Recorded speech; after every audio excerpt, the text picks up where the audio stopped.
Si on demandait à Will Ashford quelle était la pire chose qui lui soit jamais arrivée, elle ne parlerait pas du fait d'être devenue orpheline à 8 ans.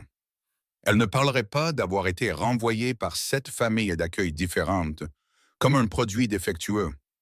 Elle n'évoquerait même pas cette nuit-là, la nuit où quelqu'un a glissé quelque chose dans son verre, et où elle s'est réveillée à côté d'un inconnu, sans aucun souvenir d'une seule seconde. Non, elle parlerait de ce moment, le moment où elle se tenait dans le manoir au sol de marbre du plus puissant chef de la mafia de Las Vegas, vêtue d'un manteau élimé, de chaussures trouées aux orteils, et dans ses bras, 2 bébés de 8 mois dormant profondément, complètement inconscients que leur mère tremblait de l'intérieur. Jet Crane, l'homme dont le seul nom faisait plier tout Las Vegas, la regardait. Non, il ne la regardait pas, il regardait à travers elle, comme si elle n'était qu'une tache sur son tapis à 1 million de dollars. Ses yeux gris étaient froids comme l'acier. Son visage ne trahissait rien. Faites-la sortir. Sa voix était basse et lente, chaque mot tombant comme de la glace. Maintenant. Willa serra plus fort ses enfants. Elle s'était préparée à ce moment. Elle avait su qu'il arriverait. Mais maintenant qu'il était là, c'était toujours comme un coup de poing en pleine poitrine. Elle était sur le point de se retourner et de partir, de sortir avec ses bébés et de ne jamais regarder en arrière. Mais alors, le son de talons résonna dans le couloir. Une femme plus âgée entra dans la pièce, les cheveux argentés relevés en un chignon haut, la posture droite comme un I, et des yeux qui étaient terriblement familiers. Elle ne regarda pas Willa. Elle regarda directement son fils, puis posa lentement une seule feuille de papier sur le bureau en chaîne. Non, sa voix n'était pas forte, mais toute la pièce sembla se figer. Elle reste. Jet Crane, l'homme qui n'avait jamais hésité devant personne, devint soudainement immobile. Mère, c'est un résultat de test ADN. Celeste Crane coupa son fils sans la moindre hésitation. Et ses 2 enfants sont mes petits-enfants, silence. Le genre de silence si lourd que Willa pouvait entendre son propre cœur battre sauvagement dans sa poitrine. Jet Crane se tourna pour la regarder. Cette fois, ses yeux n'étaient plus froids. Ils brûlaient de quelque chose que Willa ne pouvait pas lire. De la colère, de la suspicion, ou quelque chose de plus profond, de plus dangereux. Willa Ashford, la femme qui avait traversé l'enfer et n'avait plus rien à perdre, réalisa soudain une vérité terrifiante. Elle venait d'entrer dans un monde entièrement nouveau où la vie et la mort reposaient toutes deux entre les mains de l'homme qui se tenait devant elle. Et elle n'avait aucune idée s'il serait son salut ou sa destruction. L'histoire ne fait que commencer et ce qui nous attend est 1000 fois plus intense. Si vous voulez savoir si Willa survivra ou sera consumée par le monde de Jet Crane, appuyez sur le bouton j'aime et partagez cette vidéo dès maintenant.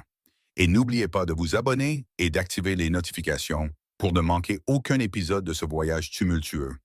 La pièce sombra dans un silence si épais qu'il ressemblait à du goudron.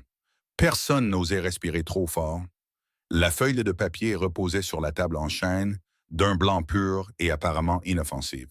Pourtant, pour Jet Crane, elle était plus dangereuse que n'importe quelle arme jamais pointée sur sa tête. Il la fixa comme si elle pouvait bondir et le mordre à tout moment. Résultat de test ADN, le petit enfant biologique de sa mère. Son enfant. Les mots tourbillonnaient dans l'esprit de Jet comme une tempête. Pourtant, son visage resta froid comme la pierre. 33 ans dans ce monde lui avaient appris la leçon la plus importante de toutes. Ne jamais laisser personne voir sa faiblesse. Il leva lentement la tête, ses yeux se plantant dans ceux de sa mère. Où as-tu eu l'échantillon? Sa voix était basse, contrôlée, mais quelque chose de dangereux bougeait en dessous.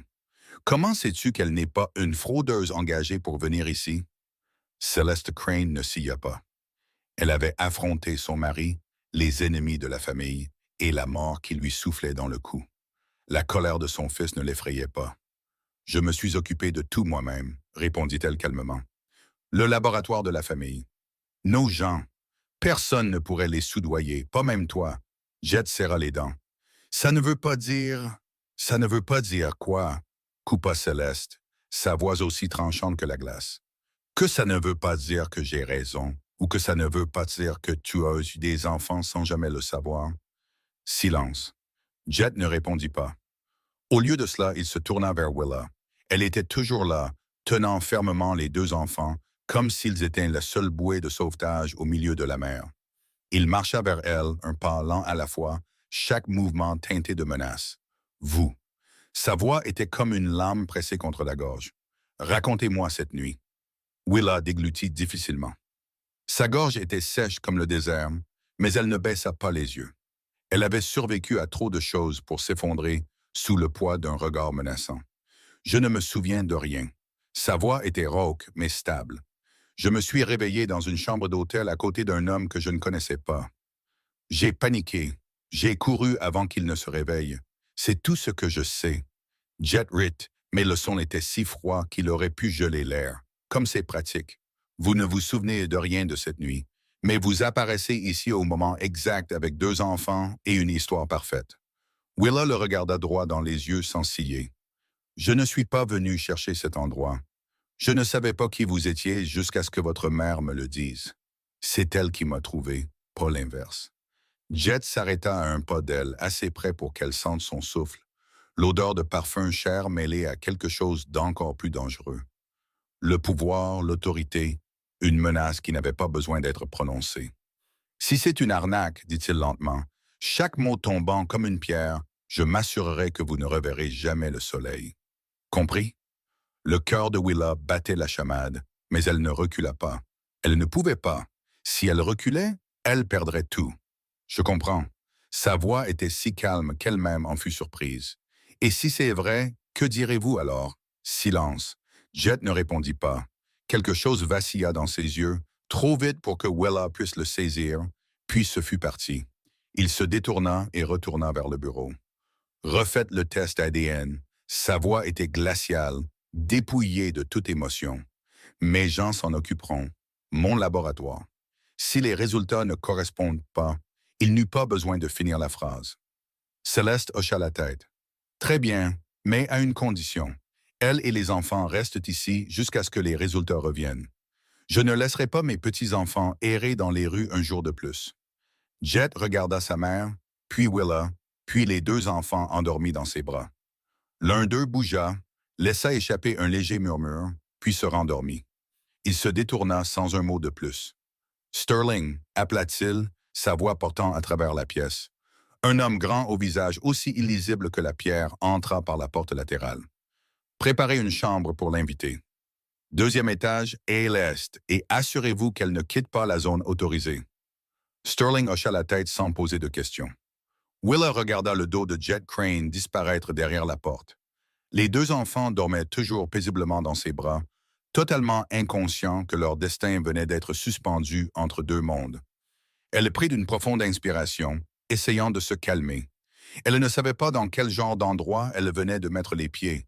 Elle savait seulement qu'il n'y avait pas de retour en arrière possible. Sterling conduisit Willa à travers de longs couloirs apparemment sans fin, où la lumière dorée se reflétait sur des sols en marbre si parfaitement polis qu'elle pouvait y voir son propre reflet. Chaque pas de l'homme de grande taille résonnait dans le silence, tandis que Willa essayait de marcher le plus doucement possible, comme si elle avait peur de réveiller tout le manoir. Quand la porte de la chambre s'ouvrit, elle dut retenir un hoquet de surprise. La pièce était plus grande que l'appartement qu'elle avait loué avant d'être jetée à la rue.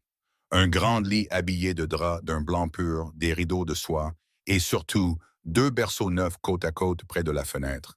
Quelqu'un avait préparé la chambre pour les enfants. Celeste Crane, devina Willa. Elle déposa Noah et Opal dans les berceaux aussi doucement que s'ils étaient en verre. Pour la première fois en 8 mois, ses enfants reposaient sur des matelas moelleux dans une pièce chaude avec 4 murs solides autour d'eux. Pas sur la banquette arrière d'une vieille voiture cabossée. Pas sur un banc de parc.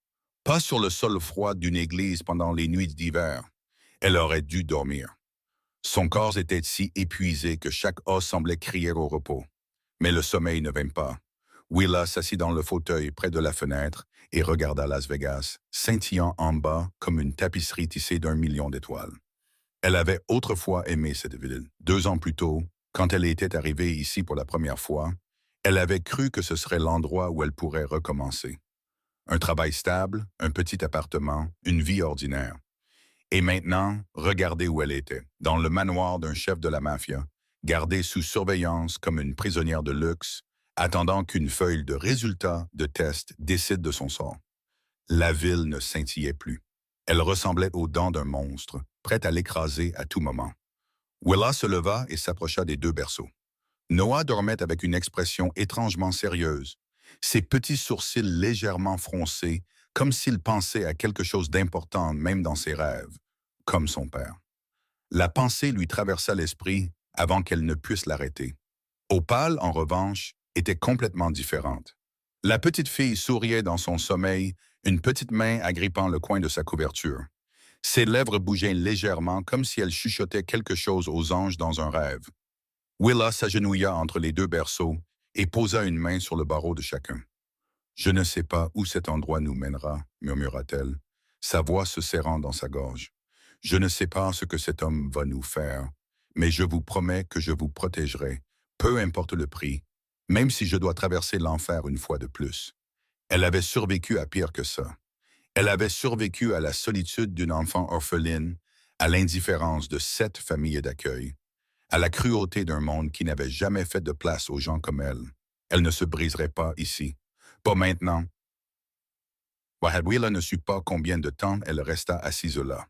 Finalement, quand ses yeux devinrent trop lourds pour rester ouverts, elle laissa sa tête reposer contre le côté d'un berceau et sombra dans un sommeil léger et fragile.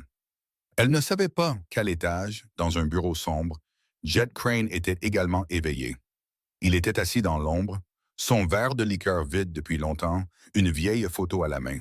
Sur la photo, un homme d'âge moyen souriait, sa main reposant sur l'épaule d'un garçon de 19 ans. Son père, l'homme qui lui avait tout appris sur le pouvoir, sur le contrôle, sur le fait de ne jamais laisser l'émotion guider une décision. Jet fixa la photo pendant un long moment, puis murmura dans l'obscurité, « Que ferais-tu si tu étais à ma place, père? » Le lendemain matin, une servante frappa à la porte de Willa et l'informa que Céleste l'avait invité à prendre le petit déjeuner dans le salon de thé privé. Willa hésita, mais elle savait que ce n'était pas une invitation qu'elle pouvait refuser. Quand elle demanda des nouvelles des enfants, la servante lui dit qu'une nounou s'occupait d'eux. Cela laissa Willa à la fois soulagée d'avoir un moment de repos et anxieuse de devoir s'éloigner de ses bébés, même pour un instant. Elle suivit la servante à travers les longs couloirs et s'arrêta finalement devant une pièce baignée de la lumière du petit matin. Celeste Crane était déjà assise là, avec un service à thé en porcelaine blanche devant elle et un petit déjeuner assez copieux pour nourrir une famille entière pendant une semaine. Willa s'assit en face d'elle, le dos droit, les épaules tendues, tous les sens en alerte. Elle ne savait pas ce que cette femme voulait d'elle. Céleste versa le thé, ses mouvements doux et précis, comme si elle l'avait fait 1000 fois. « Mangez, dit-elle sans lever les yeux. On dirait que vous n'avez pas eu un vrai repas depuis des mois. » Willa était sur le point de refuser, mais son estomac la trahit par un gargouillement assez fort pour la faire rougir. La chaleur monta à ses joues. Céleste ne fit aucun commentaire. Elle fit seulement glisser l'assiette de croissant vers elle. Willa en prit un et mangea lentement, contrôlant chaque mouvement. Elle ne se laisserait pas paraître désespérée devant qui que ce soit, peu importe à quel point elle avait faim. « Quel âge ont les bébés maintenant? » demanda Céleste, sa voix plus douce que ce à quoi Willa s'attendait. « 8 mois.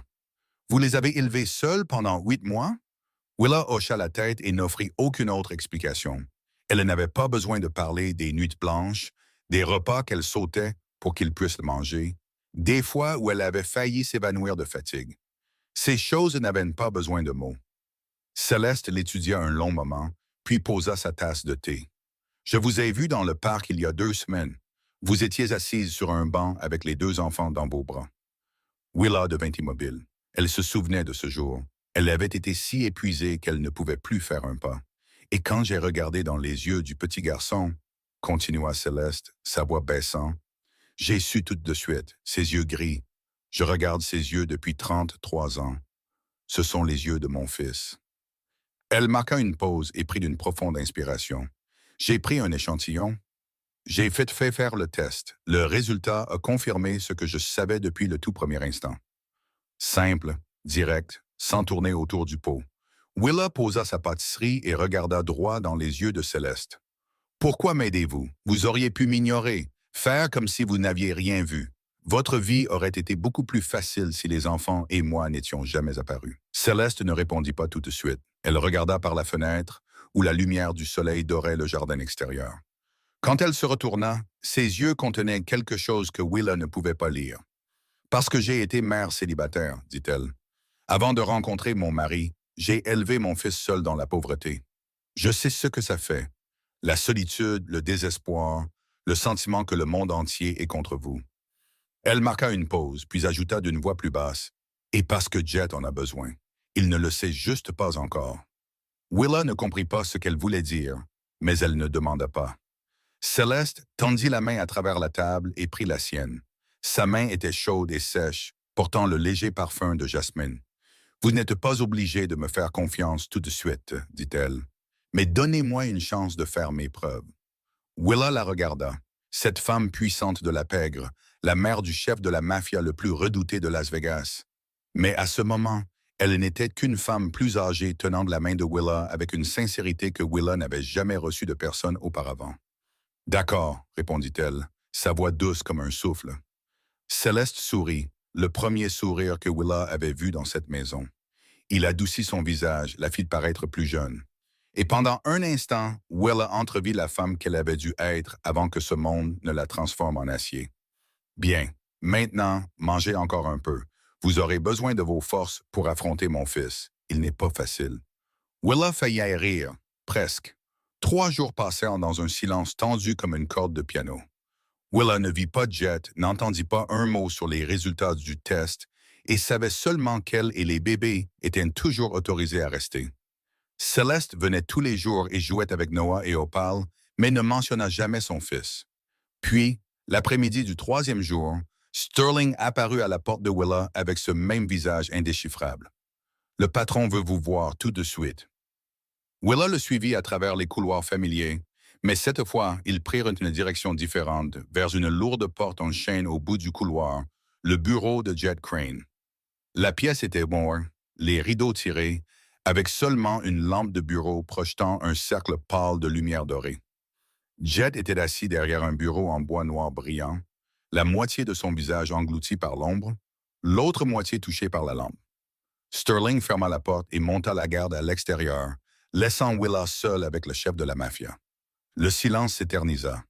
Jet la regarda sans parler, comme s'il pesait chaque mot avant de le laisser sortir de sa bouche. Finalement, il parla. « Ce sont mes enfants. » Ce n'était pas une question, c'était une déclaration, une reconnaissance que Willa n'avait pas osé croire qu'elle entendrait. « Oui, » répondit-elle, sa voix plus stable qu'elle ne se sentait. Le silence revint, lourd et suffocant. Jet sortit une épaisse liasse de papier d'un tiroir et la fit glisser sur le bureau vers elle. « Ce sont les termes. Lisez-les attentivement. » Willa prit les papiers et tourna chaque page. Le langage juridique était dense, mais elle en comprit assez pour en saisir l'essentiel. Première condition. Willa et les enfants resteraient dans le manoir Crane sous la protection de la famille. Deuxième condition. Ils n'étaient pas autorisés à quitter les zones approuvées sans escorte. Troisième condition, elle ne devait pas contacter la presse ni révéler l'identité de Jet à quiconque. Quatrième condition, chaque décision majeure concernant les enfants nécessitait l'approbation de Jet. Cinquième condition, en retour, Willa et les enfants seraient protégés, pourvus et leur sécurité financière serait garantie pour le reste de leur vie. Willa posa les papiers, son visage inchangé. C'est une prison de luxe. Jet se pencha en avant, ses yeux se plantant dans les siens. C'est une protection. Vous ne comprenez pas mon monde, Willa. Si mes ennemis découvrent que j'ai des enfants, ils n'hésiteront pas à l'utiliser. Les enfants deviendront des cibles. Vous aussi. Willa resta silencieuse. Elle comprenait. Dans son monde, la famille n'était pas une source de force. C'était une faiblesse. Et la faiblesse pouvait être exploitée, attaquée, détruite. Elle regarda vers la fenêtre, où le vaste jardin s'étendait sous le soleil de l'après-midi. Quelque part dans cette maison, Noah et Opal étaient surveillés par une nounou. Ils étaient nourris, habillés de vêtements propres, dormant dans des berceaux chauds. Pour la première fois en 8 mois, Willa n'avait pas à se réveiller au milieu de la nuit en s'inquiétant du prochain repas, du prochain abri, de savoir s'il lui restait assez de force pour survivre un autre jour. Elle prit le stylo, mais avant de le poser sur la page, elle marqua une pause et regarda Jet droit dans les yeux. « J'ai une condition. » Jet haussa un sourcil et ne dit rien, attendant. Je veux être avec mes enfants tous les jours. Personne ne me sépare d'eux, jamais, quoi qu'il arrive. Silence. Jet la regarda, et son regard n'était plus aussi froid qu'il l'avait été les premiers jours. Il y avait autre chose maintenant, quelque chose que Willa ne pouvait nommer. De la curiosité, du respect, ou seulement le calcul d'un patron mesurant l'avantage. Très bien, dit-il enfin, sa voix basse. Willa hocha la tête puis signa son nom sur la dernière page de l'accord. Son stylo glissa sur le papier, net et décidé. Elle venait de placer son destin entre les mains de l'un des hommes les plus dangereux de Las Vegas. Mais pour Noah, pour Opal, elle était prête à tout. Elle se leva, prête à partir. Sa main tremblait légèrement alors qu'elle reposait le stylo sur le bureau, mais elle le cacha en agrippant l'ourlet de sa blouse. Elle était à mi-chemin de la porte quand la voix de Jet vint de derrière elle. « Ne pensez pas que c'est la fin. » Willa s'arrêta, mais ne se retourna pas. « Ce n'est que le début, continua-t-il, sa voix basse et indéchiffrable. Vous venez d'entrer dans mon monde, et il n'y a pas de place dans ce monde pour la faiblesse. » Willa prit une profonde inspiration, puis répondit sans regarder en arrière. « Je sais. » Elle sortit de la pièce, et la porte en chaîne se referma derrière elle avec un léger clic. Et dans le bureau sombre, Jet Crane la regarda partir, une pensée lui traversant l'esprit qu'il n'avait aucune envie d'admettre. Elle ne ressemblait à personne qu'il ait jamais rencontré. 2 semaines passèrent. Willa commença à s'habituer au rythme de la vie à l'intérieur du manoir Crane, au repas arrivant à l'heure, à la vaste chambre, à ne pas avoir à s'inquiéter de l'argent ou de l'endroit où elle et les bébés dormiraient cette nuit-là. Mais s'habituer à quelque chose ne signifiait pas y appartenir. Elle était toujours une étrangère dans ce monde de luxe, une tache sur un tapis parfait que tout le monde voulait effacer. Elle le sentait dans chaque regard, chaque coup d'œil de côté, chaque murmure qui la suivait quand elle passait. Un après-midi, alors que Willa retournait à sa chambre après avoir emmené les bébés se promener dans le jardin, elle passa devant une petite pièce utilisée par les domestiques. La porte était légèrement ouverte et les voix à l'intérieur portaient assez clairement pour qu'elle entende chaque mot. Pour qui se prend cette chatte de gouttière? Elle grimpe dans le lit du patron et s'attend ensuite à rester. La voix d'une autre femme répondit avec un rire moqueur. Regardez juste la façon dont elle se promène et en prétendant être la maîtresse de maison. Attendez un peu. Tôt ou tard, le patron en aura marre d'elle et la jettera à nouveau à la rue. Willa s'arrêta, seulement 1 seconde. La douleur lui transperça le cœur comme une aiguille, mais son visage ne changea pas du tout. Elle avait entendu pire que ça. Des familles d'accueil l'avaient qualifiée d'enfant abîmé. D'anciens collègues l'avaient appelée la fille chanceuse. Des inconnus dans la rue l'avaient regardée, elle et ses enfants, avec une pitié mêlée de mépris. Comparé à cela, quelques mots cruels de domestiques n'étaient rien. Elle continua à marcher, le dos droit, la tête haute, comme si elle n'avait rien entendu du tout. Quelques jours plus tard, alors que Willa nourrissait Noah et Opal dans sa chambre, la porte s'ouvrit soudainement. Une jeune femme entra, de longs cheveux noirs tombant dans son dos, des yeux bruns pétillants, et un sourire si éclatant qu'il semblait illuminer toute la pièce. Elle ne ressemblait en rien à l'immobilité froide et glaciale de son frère. « Enfin, je vous rencontre », s'exclama la femme, se précipitant vers Willa comme si elles étaient de vieilles amies se revoyant après des années. « Je suis Gemma, la sœur de Jet. » Willa faillit laisser tomber la cuillère. « Il a une sœur ?» Gemma éclata de rire, son rire clair se répandant dans la pièce. « Il ne m'a pas mentionné? Typique. Mon frère pense qu'il est le centre de l'univers. » Elle s'assit à côté de Willa sans attendre d'y être invitée et tendit de la main vers Opal. La petite fille enroula immédiatement sa petite main autour du doigt de Gemma et éclata d'un large sourire. « Oh mon Dieu, elle est adorable! Et ce petit garçon aussi, » dit Gemma en se tournant vers Noah. « Il est aussi sérieux que mon frère. C'est définitivement l'enfant de Jet. » Willa ne savait pas comment répondre. C'était la première fois que quelqu'un dans la maison la traitait avec une telle chaleur, pas par devoir comme Céleste, pas parce que cela faisait partie du travail comme la nounou. « J'ai entendu parler de ce qui vous est arrivé, » dit Gemma, sa voix s'adoucissant un peu. « Ne laissez pas les domestiques vous atteindre. Ils sont juste jaloux. » Willa fut surprise. « Jaloux? De moi? De quiconque pourrait être capable de changer Jet? » Gemma pencha la tête et regarda Willa avec une compréhension tranquille. Il n'a pas toujours été aussi froid. Il savait rire. Il savait faire confiance. Il était un grand frère merveilleux. Willa resta silencieuse et écouta. Il a changé après la mort de notre père et après avoir été trahi par la personne en qui il avait le plus confiance. Gemma n'entra pas dans les détails, mais la tristesse vacilla dans ses yeux. Depuis lors, il a fermé la porte de son cœur. Il ne laisse personne entrer. Willa hocha la tête et ne demanda rien de plus. Elle comprenait ce sentiment. Elle aussi avait un jour fermé la porte de son propre cœur, avait un jour juré qu'elle ne ferait plus jamais confiance à personne, avait un jour cru qu'être seule suffisait. Gemma se leva pour partir et seul mes frères ne peuvent pas partir, mais avant de sortir, elle prit la main de Willa. Je reviendrai souvent. Vous n'êtes pas seul ici. Willa regarda Gemma disparaître par la porte, et pour la première fois depuis son entrée dans cette maison, elle sentit qu'elle pourrait avoir une amie. Et au fond d'elle, une petite pensée commença à germer. Peut-être que ce froid chef de la mafia n'était qu'un homme essayant de cacher des blessures qu'il ne voulait que personne ne voie. Jet Crane ne l'admettait à personne, pas même à lui-même, mais il avait commencé à remarquer Willa. Pas à travers les caméras de sécurité, comme il surveillait tout dans le manoir, pas à travers les rapports quotidiens de Sterling, mais à travers des rencontres fortuites, des moments sans scénario. Il réalisa qu'elle se réveillait plus tôt que quiconque dans la maison, avant que la première lueur de l'aube ne touche les rideaux.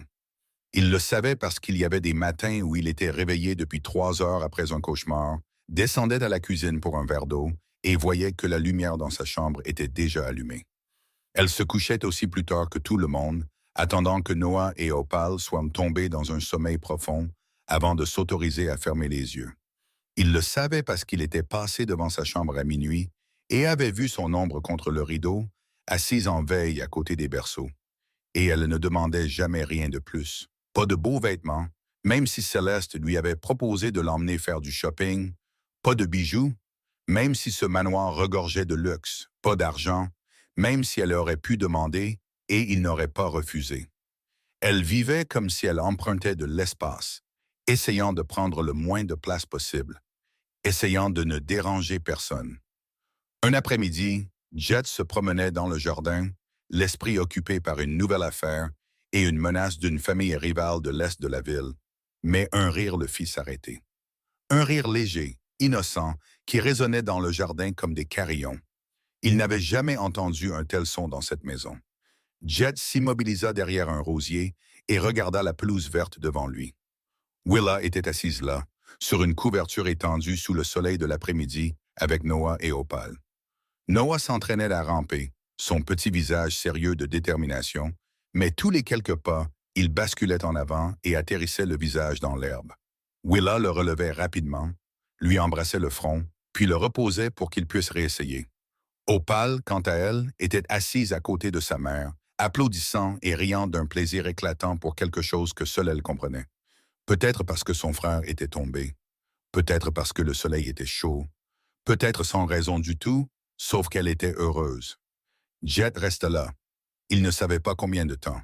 1 minute, 5 minutes, 10 minutes. Il resta juste là et regarda. C'était quelque chose qu'il n'avait jamais eu. La chaleur, la paix, la famille.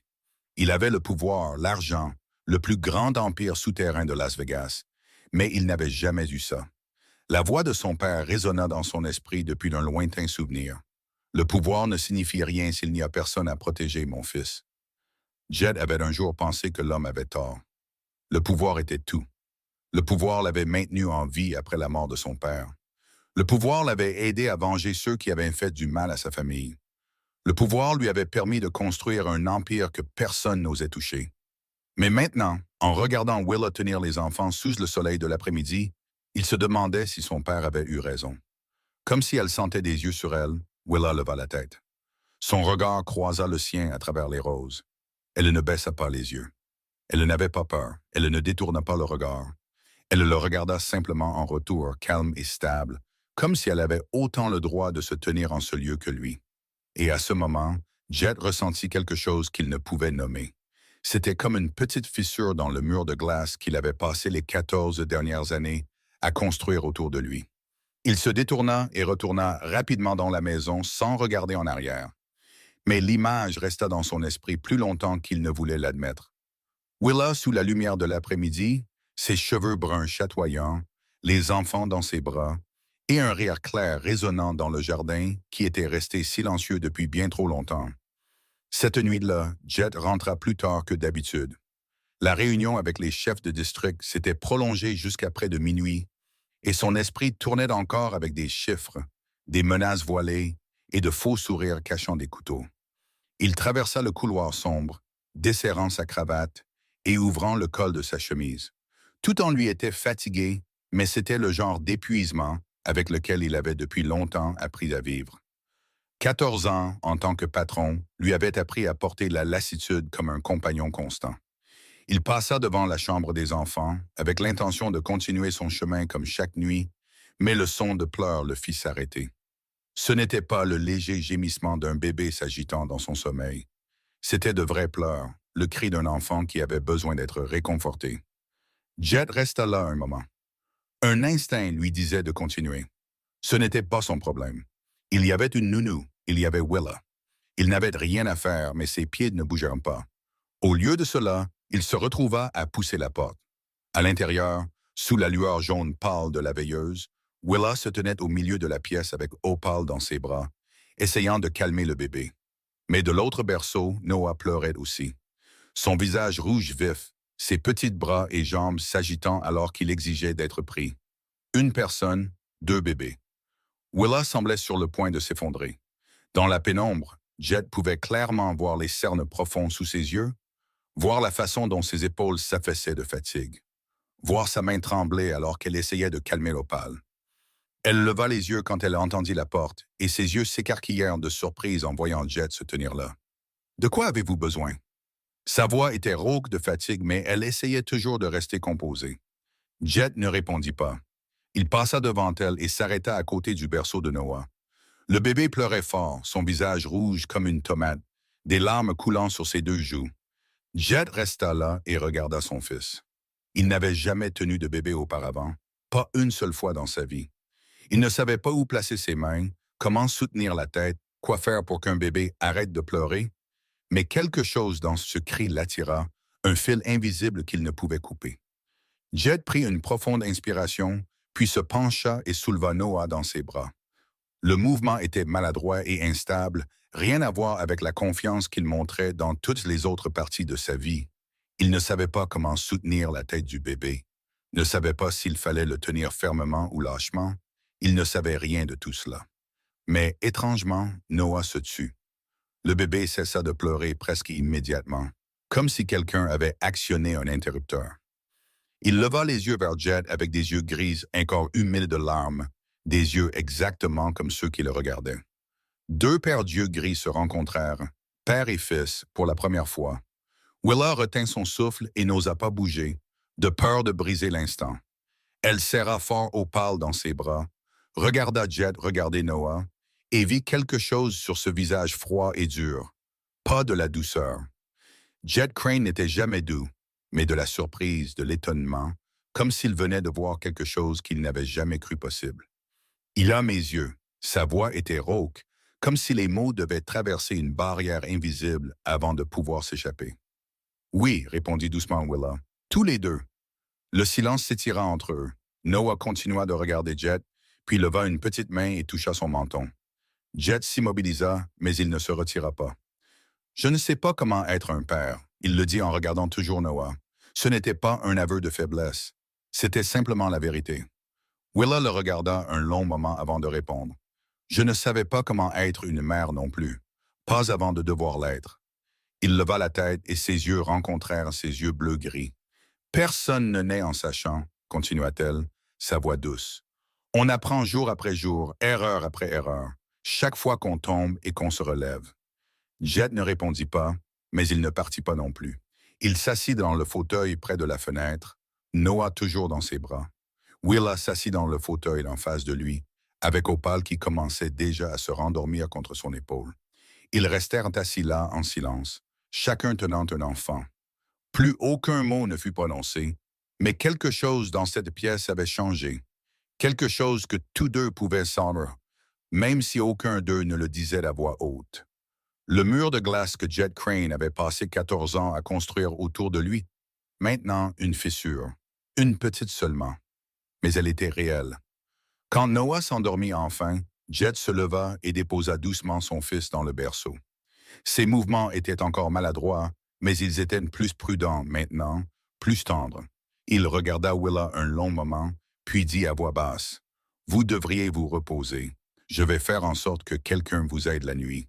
Vous ne pouvez pas continuer comme ça. » C'était la première fois qu'il montrait de l'inquiétude pour elle, même si ce n'était que par une seule phrase tranquille.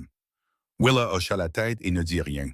Elle regarda sa silhouette disparaître par la porte, et un étrange sentiment monta en elle. Ce n'était pas de l'amour, pas encore, mais c'était autre chose. De l'espoir peut-être, ou une petite lumière dans l'obscurité qu'elle connaissait depuis bien trop longtemps. Une semaine après cette nuit, tout à l'intérieur du manoir Crane semblait avoir changé d'une manière subtile et difficile à nommer. Jet était toujours froid, toujours avare de mots, mais de temps en temps, il passait par la chambre des enfants le soir, restait là un moment, puis partait. Willa ne demandait rien et ne commentait pas. Elle regardait seulement en silence et attendait. Cet après-midi-là, Willa était assise dans le jardin avec Noah et Opal, profitant de la douce chaleur du soleil de fin de journée. Les bébés s'étaient habitués à ce vaste espace ouvert, à la pelouse verdoyante, aux fleurs éclatantes qui les entouraient. Noah était allongé sur la couverture, jouant avec une peluche, tandis qu'Opal tendait la main vers une feuille dorée tombée près d'elle. Le bruit d'un moteur de voiture parvint de la grille. Willa leva les yeux et vit une Maserati, rouge comme le sang, s'arrêter devant le manoir. La voiture était si luxueuse qu'elle rendait tout ce qui l'entourait ordinaire, même les autres véhicules coûteux garés dans la cour. La portière s'ouvrit et une femme en sortit, belle comme une pierre précieuse, comme si elle avait été taillée à la perfection. Une robe rouge épousait chaque courbe parfaite. Des talons de 10 centimètres rendaient ses jambes interminables. Ses cheveux noirs brillants tombaient dans son dos, et ses yeux bruns étaient aussi vifs que des lames. Elle marchait comme si le monde entier était son podium, chaque pas calculé, chaque mouvement délibéré. Son regard balaya le jardin et s'arrêta sur Willa et les enfants.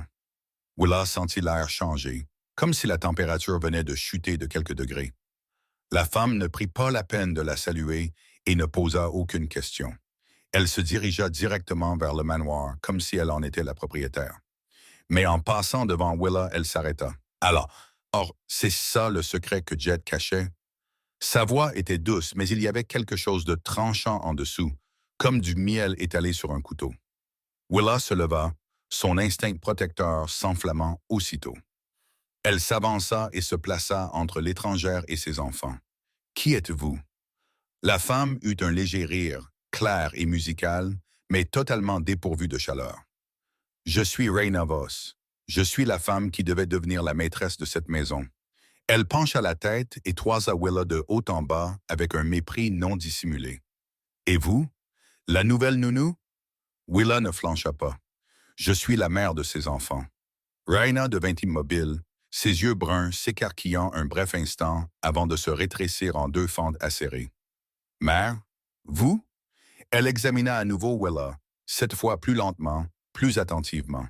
La robe simple, les sandales plates, les cheveux bruns attachés proprement à la nuque, pas de bijoux, pas de maquillage. Jet Crane ne peut pas avoir d'enfant avec quelqu'un comme vous. Sa voix dégoulinait de dédain. On dirait que vous sortez tout droit d'un camp de réfugiés. Willa ne répondit pas. Elle avait entendu pire. Raina s'approcha, assez près pour que Willa sente l'odeur de son parfum cher, riche, enivrant et extravagant. « Écoutez bien, dit-elle en baissant la voix jusqu'à un murmure dangereux. Je ne sais pas quel tour vous avez utilisé pour vous accrocher à Jet, mais vous devriez connaître votre place. Jet et moi sommes fiancés depuis 8 ans. Ma famille et de la famille Crane ont une alliance depuis avant même que vous ne sachiez qui il était. » Elle se pencha vers Willa, ses lèvres rouges se courbant en un sourire froid. « Vous n'êtes qu'un accident, et les accidents peuvent être réglés. » Willa ne recula pas. Elle ne trembla pas. Elle avait affronté des choses bien plus effrayantes que Raina Voss. Elle avait affronté la faim, la solitude, le désespoir. Une femme portant un sac à main cher et des talons hauts ne figurait pas sur la liste des choses qui l'effrayaient. Je me fiche de ce qu'il vous a promis. La voix de Willa était calme et stable. Je ne me soucie que de mes enfants, et si vous les menacez, vous aurez affaire à moi. Le regard de Willa ne vacilla pas. Elle regarda droit dans les yeux de Raina avec le calme terrible de quelqu'un qui n'avait plus rien à perdre. Raina se figea. Elle ne s'attendait pas à ce que cette chatte de gouttière ose lui répondre. Ce visage parfait et magnifique se tordit de colère une seule seconde avant qu'elle ne reprenne le contrôle. Vous regretterez d'avoir dit ça, dit Raina, sa voix froide comme la glace. Puis elle se tourna et entra dans le manoir, le son de ses talons frappant la pierre comme le battement de tambour de guerre.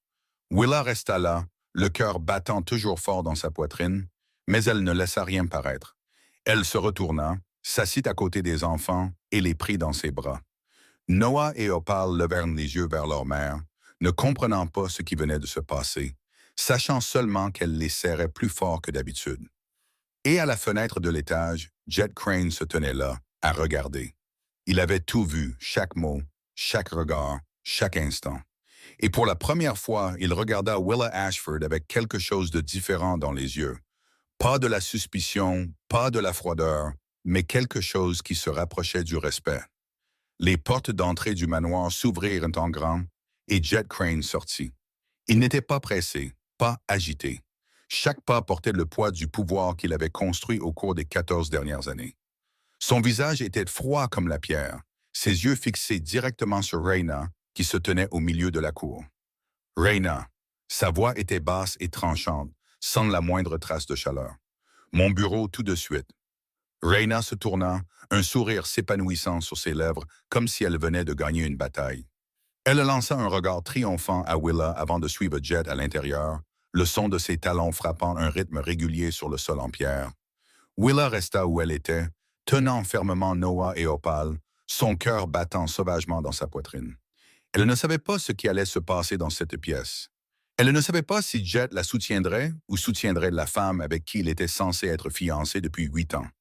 Elle savait seulement que son destin et celui de ses enfants se décidaient par une conversation à laquelle elle n'était pas autorisée à participer. À l'intérieur du bureau de Jet, dès que la porte en chaîne se referma, Raina commença. Jet, qui est-elle? Sa voix était maintenant tranchante, dépouillée de la douceur fausse et sucrée qu'elle avait arborée quelques instants plus tôt. Pourquoi est-elle dans ta maison? Avec 2 enfants? Jet ne répondit pas. Il se dirigea vers son bureau, tourna le dos à Raina et se versa un verre de liqueur. Mon père attend le jour du mariage, continua Raina, et il y avait maintenant une note de panique dans sa voix. L'alliance entre nos familles en dépend. Tu le sais. Tu as accepté. Silence, Jet posa la bouteille mais ne but pas. Il resta juste là, regardant par la fenêtre où le jardin s'étendait sous le soleil de fin d'après-midi. Il n'y a pas d'alliance. Raina devint immobile. Qu'est-ce que tu as dit? Jet se retourna et la froideur dans ses yeux était si sévère que Raina fit un pas en arrière. J'ai été clair. Il n'y aura pas de mariage. Il n'y en aura jamais. Mais la voix de Raina tremblait, sa confiance se dissolvant comme la brume du matin. Mais 8 ans, Jet. 8 ans que j'attends. J'ai refusé tant d'hommes à cause de toi. Tu as attendu quelque chose que je n'ai jamais promis, coupa Jet, sa voix dénuée d'émotion. C'était un arrangement entre ton père et le mien. Je n'ai jamais été d'accord. Le visage de Raina se tordit de rage. Cette beauté parfaite devint laide en un instant, déformée par la jalousie et la haine mise à nu. À cause de cette fille, n'est-ce que pas? Cette petite chose sans valeur et sans abri? Elle se dirigea vers Jet, sa voix amère devenait. Qui est-elle pour que tu jettes une alliance de 8 ans pour elle? Un parasite? Une chatte de gouttière? Jet s'approcha de Raina, assez près pour qu'elle doive lever la tête pour le regarder. Et à ce moment, Raina vit quelque chose dans ses yeux gris qui l'effraya. Ce n'était pas de la colère. C'était un danger pur, le genre de danger qu'un prédateur porte quand il regarde sa proie. Surveille tes paroles. Sa voix baissa, chaque mot tombant comme une balle. Tu parles de la mère de mes enfants. Raina pâlit. Ses enfants. Ses enfants étaient vraiment ceux de Jet Crane. Sors de ma maison, dit Jet en lui tournant le dos, et ne la menace plus jamais, ni les enfants. Si tu le fais, Je considérerais cela comme une déclaration de guerre contre la famille Crane. Tu ne peux pas faire ça, murmura Raina, sa voix se brisant. Mon père va... Ton père comprendra. Coupa Jet. Et s'il ne comprend pas, c'est son problème, pas le mien. Raina resta là, les yeux rougis, les lèvres tremblantes. Elle regarda Jet comme si elle regardait un parfait inconnu. Tu le regretteras, dit-elle, la voix étranglée. Je te le jure, tu le regretteras. Jet ne répondit pas. Il resta juste là en silence, attendant. Raina se détourna et sortit de la pièce en trombe.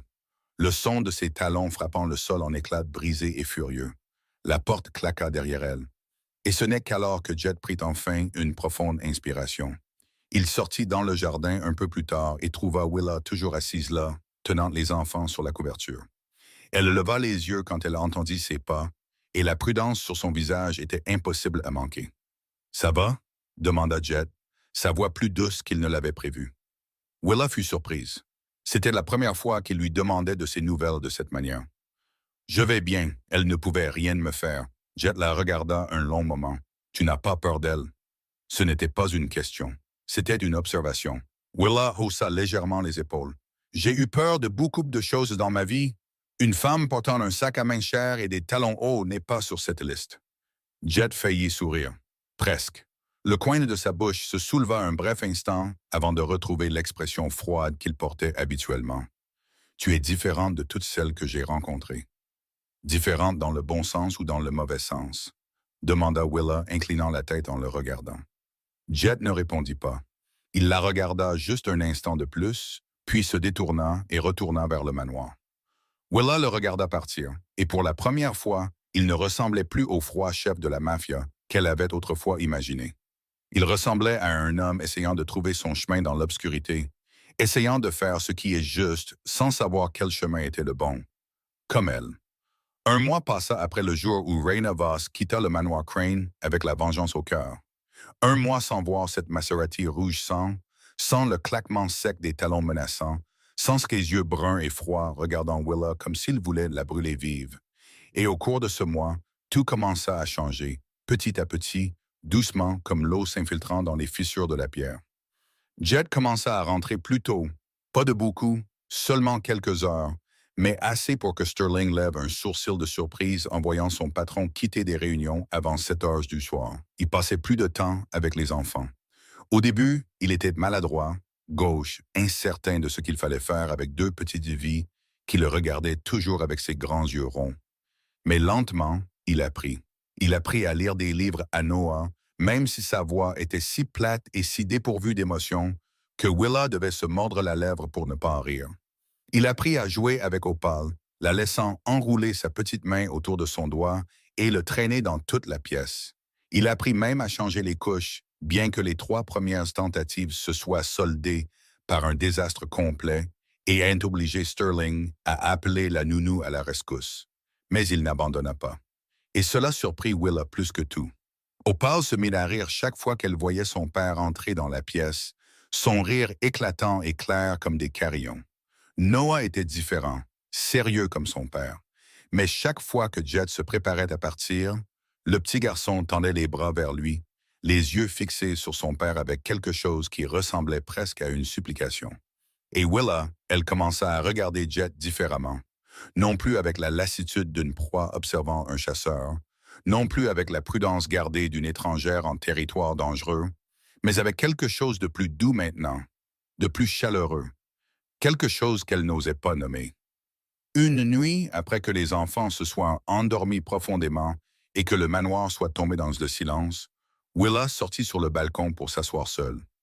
Las Vegas s'étendait en bas comme une tapisserie tissée d'1 million d'étoiles, scintillantes et irréelles. Elle s'assit là, les genoux ramenés contre sa poitrine, regardant la ville qu'elle avait autrefois aimée, autrefois détestée, autrefois crainte. Le bruit de pas la fit se retourner. Jet se tenait sur le seuil du balcon, un verre de liqueur à la main. Il ne dit rien. Il s'approcha simplement et s'assit à côté d'elle. Le silence s'étira entre eux, mais c'était un silence facile, pas tendu, pas quelque chose qui devait être rempli de mots vides de sens. « Je pensais que je détesterais cet endroit », dit Willa regardant toujours la ville. Jet ne répondit pas. Il attendit simplement. Le manoir est trop grand, trop luxueux. J'avais l'impression de ne pas être à ma place. Elle marqua une pause. Et vous, vous étiez effrayant. Jet prit une gorgée de sa boisson. Et maintenant, Will a pris une profonde inspiration. Je ne sais plus. Silence à nouveau. Puis Jet parla, sa voix basse et calme. Voulez-vous partir? Willa se tourna pour le regarder. Si vous voulez, je peux l'arranger. Une maison à vous, une protection 24 heures sur 24, une sécurité financière complète. Vous et les enfants ne manquerez de rien. Willa le regarda longuement, essayant de lire quelque chose sur ce visage dur et indéchiffrable. Voulez-vous que je parte? Jet ne répondit pas tout de suite. Il regarda la ville, les lumières se reflétant dans ses yeux, puis dit doucement, si doucement que Willa faillit ne pas l'entendre. Non. Willa se tourna vers lui, surprise. Jet la regarda en retour, et pour la première fois, ses yeux n'étaient pas froids. Il n'y avait pas de mur de glace, pas de défense, seulement l'honnêteté nue d'un homme essayant de dire quelque chose qu'il n'avait pas l'habitude de dire. Je ne sais pas où cela nous mène, dit-il, sa voix rauque. Je ne suis pas doué pour ce genre de choses, les sentiments, les relations. Je n'ai jamais été doué pour ça. Il marqua une pause comme s'il cherchait les mots justes. Mais je sais une chose, je ne veux pas que vous partiez.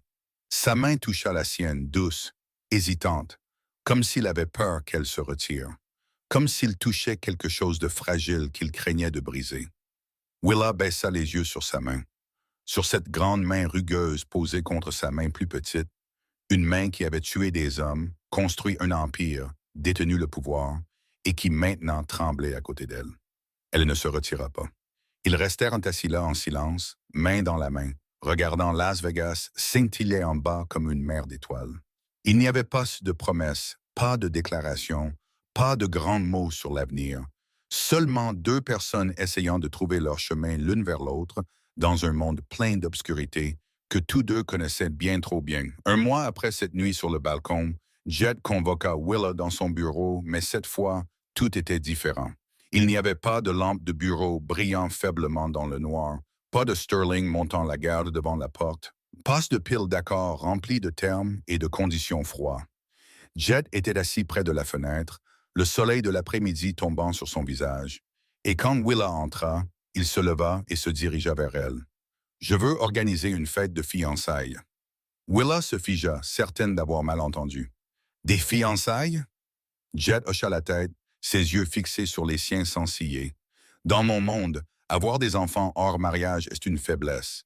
Mes ennemis l'utiliseraient pour attaquer, pour faire pression, pour trouver un moyen de me faire tomber.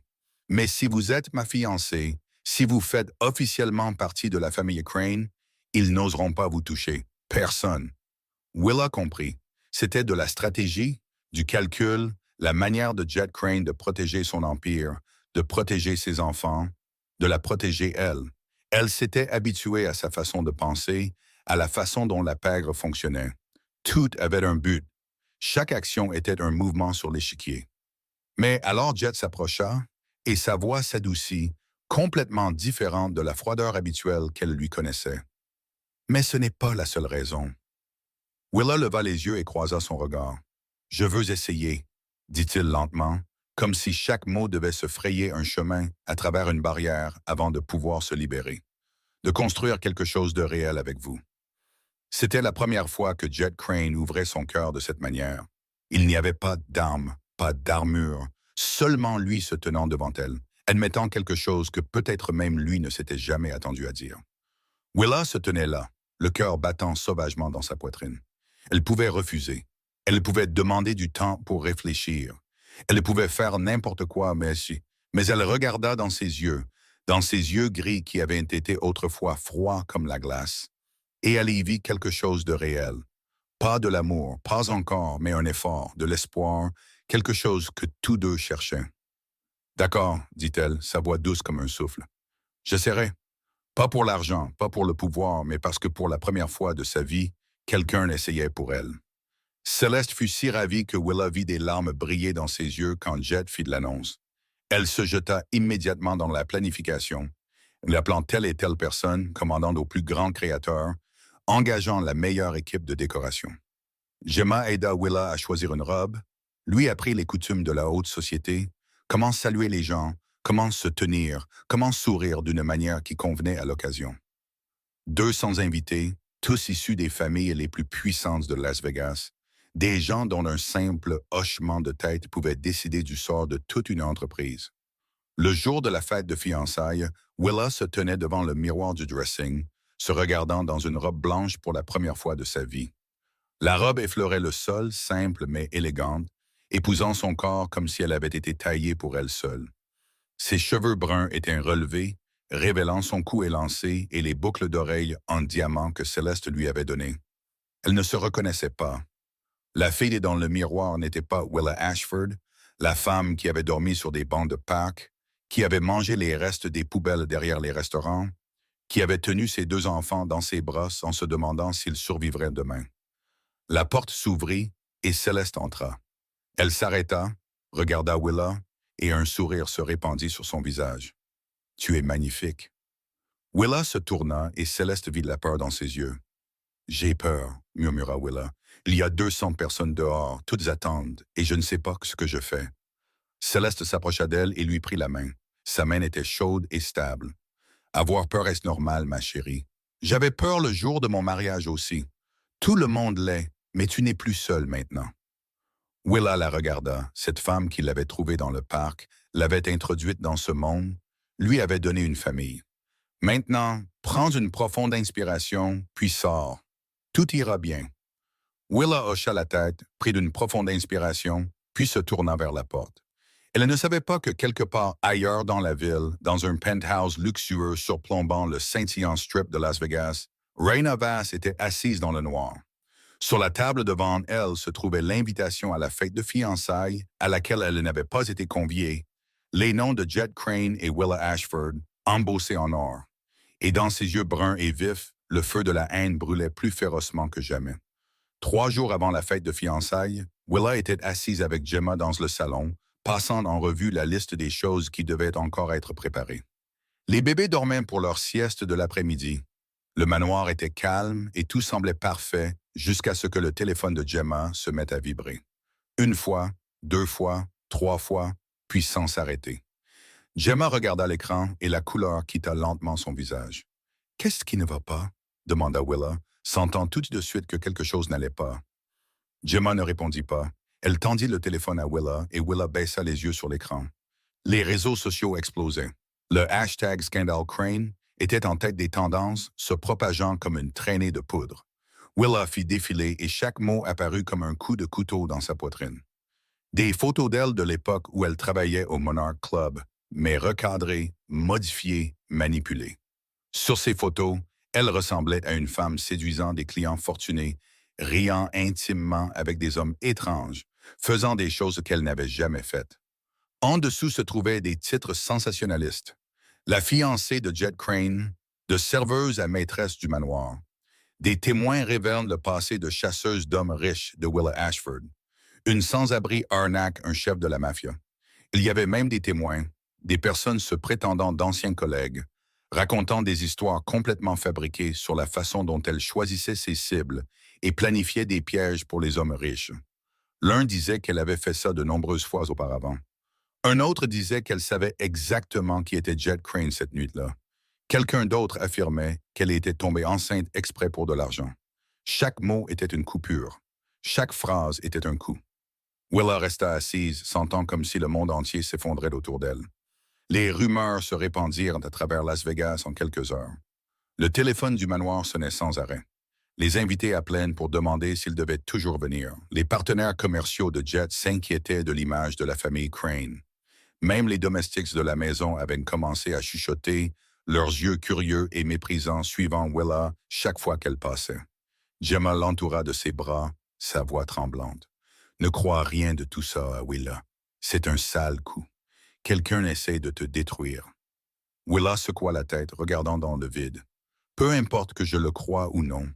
Ils croiront ce qu'ils voient. » Elle ne pleura pas. Elle ne courut pas. Elle resta juste assise là en silence, essayant de tout digérer. Elle était habituée à être détestée, méprisée, blâmée pour des choses qu'elle n'avait jamais faites. Mais cette fois, c'était différent. Cette fois, elle avait Noah et Opal. Cette fois, elle avait Jet, et ce scandale pouvait tout détruire. Jet l'a pris immédiatement. Il était en réunion quand Sterling entra et lui chuchota quelque chose à l'oreille. Le visage de Jet devint glacial, puis il se leva et sortit de la pièce sans un mot pour ceux qui restaient. « Découvrez qui a fait ça, » ordonna-t-il à Sterling, sa voix froide comme de l'acier gelé. « Je me fiche de savoir où elle est ou ce qu'elle fait. Découvrez-le et apportez-moi des preuves. » Puis il rentra chez lui pour trouver Willa. Elle était assise seule dans sa chambre, les bébés déjà pris par Céleste pour qu'elle ait de l'espace. Elle ne leva pas les yeux quand il entra. Elle resta juste assise là, les épaules légèrement voûtées. « Vous n'avez rien à m'expliquer, » dit Jet en s'approchant et en s'asseyant à côté d'elle. Willa leva les yeux, ses yeux bleu-gris rencontrant ses yeux gris. « Vous ne doutez pas de moi, de ce qu'ils écrivent? » Jet la regarda un long moment avant de répondre. « Je vous ai fait enquêter depuis le premier jour où vous avez mis les pieds dans cette maison. Je sais qui vous êtes. Je sais d'où vous venez. Je sais comment vous avez vécu ces 2 dernières années. » Il marqua une pause. « Et je sais que ce qu'ils écrivent est un mensonge. » Pour la première fois depuis qu'elle avait vu ces articles, Willa sentit qu'elle pouvait respirer. Quelqu'un la croyait. Complètement, sans doute, sans hésitation, sans exiger d'explication. « Je n'annule pas la fête de fiançailles, » dit-elle, et sa voix devint soudainement stable à nouveau. Jet la regarda. « Vous êtes sûr? Nous pouvons la reporter. Attendre que cela se calme. » Willa se leva, se tourna et le regarda. Dans ses yeux, il n'y avait plus de peur ni de désespoir, seulement la résolution d'une femme qui avait traversé l'enfer et n'avait plus rien à perdre. « Je ne laisserai personne penser qu'ils ont gagné. Je ne laisserai personne pensant qu'ils peuvent me vaincre avec des mensonges. » Jet la regarda et à ce moment, il comprit pourquoi il avait été attiré par cette femme. Elle n'avait pas de pouvoir, pas d'argent, pas de famille puissante derrière elle, mais elle avait quelque chose qu'il avait perdu il y a longtemps. Le courage de se relever après chaque chute, la résilience pour affronter la tempête et ne pas plier. Et il réalisa que c'était ce dont il avait besoin, pas une femme belle et parfaite comme Raina Vass, mais quelqu'un qui pouvait se tenir à ses côtés dans le noir et ne pas fuir.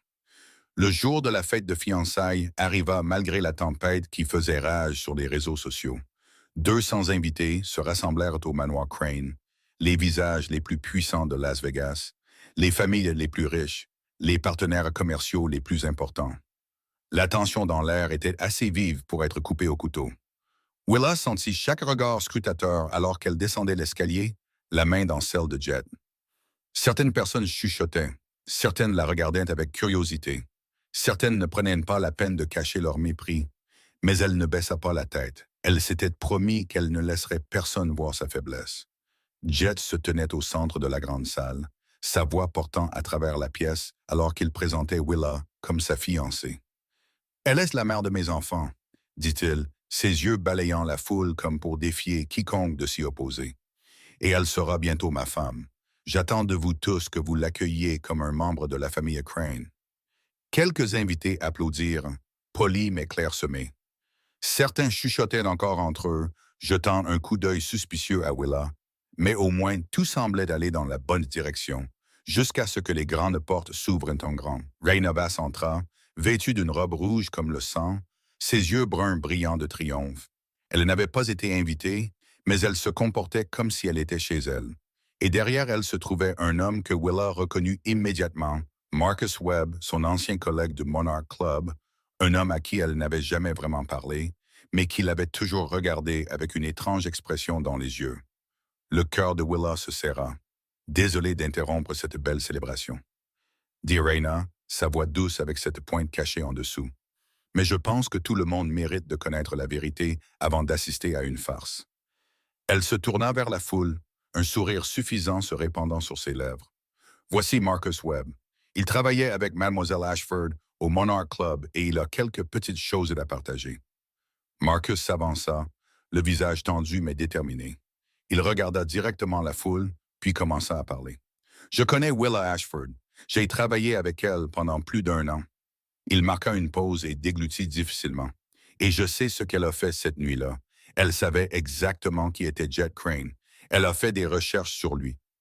L'a suivi, a attendu sa chance. » Des murmures s'élevèrent dans la foule.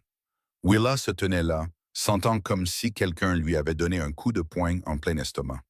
Elle a mis quelque chose dans son propre verre pour créer une excuse pour s'approcher de lui. Continua Marcus, sa voix devenant plus confiante à chaque mot.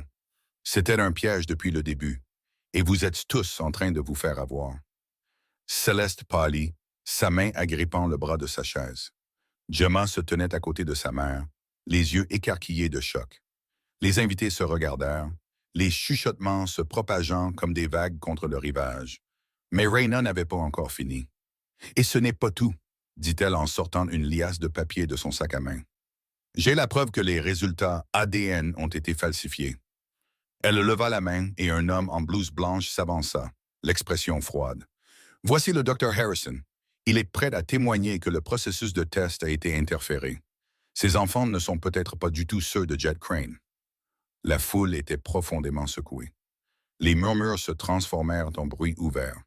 Certains invités se levèrent, se préparant à partir. Certains regardaient Willa comme si elle était une criminelle en procès. « Mademoiselle Ashford devrait faire l'objet d'une enquête pour fraude, » déclara Raina, sa voix riche de triomphe. « Et je propose que cette fête de fiançailles soit annulée immédiatement. » Willa se tenait là, sentant comme si le monde s'effondrait autour d'elle. Tous les yeux étaient sur elle, la regardant comme si elle était une fraudeuse, une menteuse, une femme qui avait utilisé la tromperie pour s'accrocher à un chef de la mafia.